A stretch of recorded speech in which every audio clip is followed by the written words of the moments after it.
Imagine waking up tomorrow and your card doesn't work. Not declined, not a glitch, just dead. You try another store.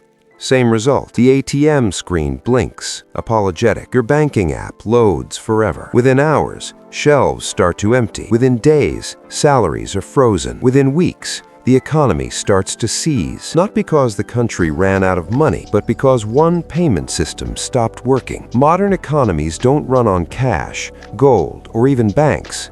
They run on invisible rails that almost nobody thinks about until they break. This matters now because we've quietly built a global economy on a single assumption.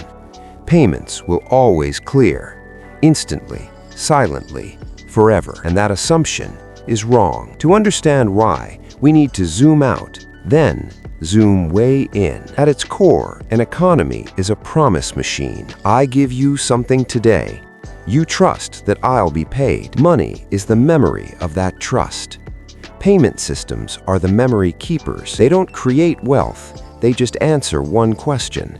Did the money move or not? Every swipe, every tap, every payroll run, every tax payment, billions of tiny yes or no decisions per day. Here's the part most people miss. In many countries, these decisions flow through a shockingly small number of pipes. Sometimes one. Take a typical digital payment. You tap your card, the merchant's terminal talks to an acquiring bank.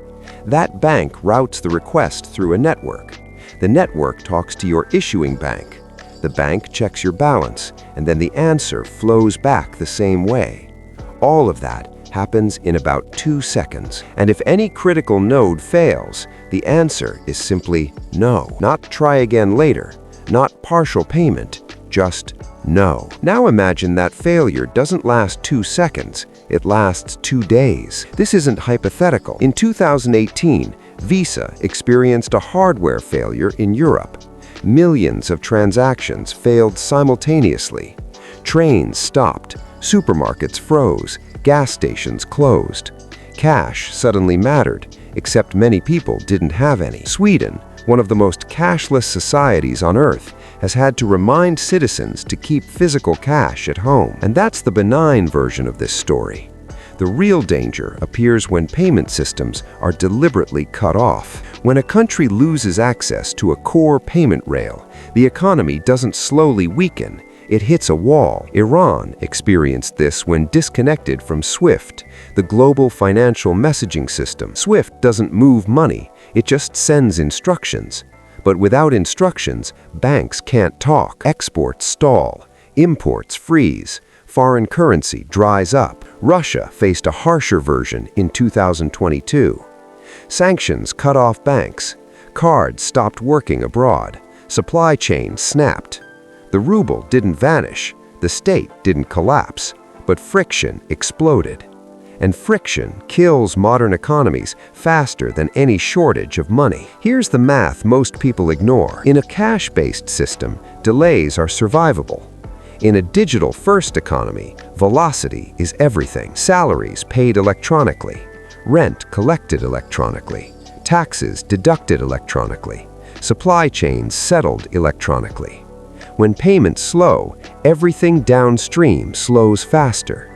Businesses miss payroll, employees miss rent, landlords miss loans, banks tighten credit, consumption drops. And the cascade, it doesn't take years, it takes weeks. Here's the irony. The more advanced the economy, the more fragile it becomes. Cashless systems are efficient, measurable, and brittle. Single clearing systems move trillions per day. Private networks sit between consumers and their money. Centralization is natural. Scale dominates. Standards win. But centralization creates single points of failure. Technical failures, political failures, regulatory failures, cyber failures. A sufficiently large outage doesn't just inconvenience people, it forces states to intervene. And once governments intervene, the lines blur. What's a freeze? A security measure? A capital control? New technologies promise fixes. Decentralized payments, digital currencies, instant settlement.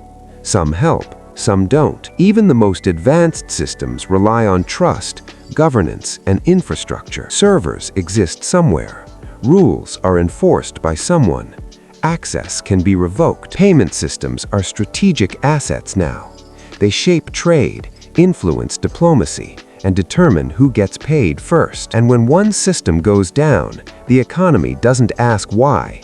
It reacts. Reaction at scale looks like panic. So here's the question worth sitting with. As we push faster, more centralized, more digital, are we building resilience, or are we stacking efficiency on top of a single fragile assumption that money will always move? Because the day it doesn't, the problem won't be technical. It will be economic, political, and very human. And by the time everyone notices, it will already be too late to swipe again.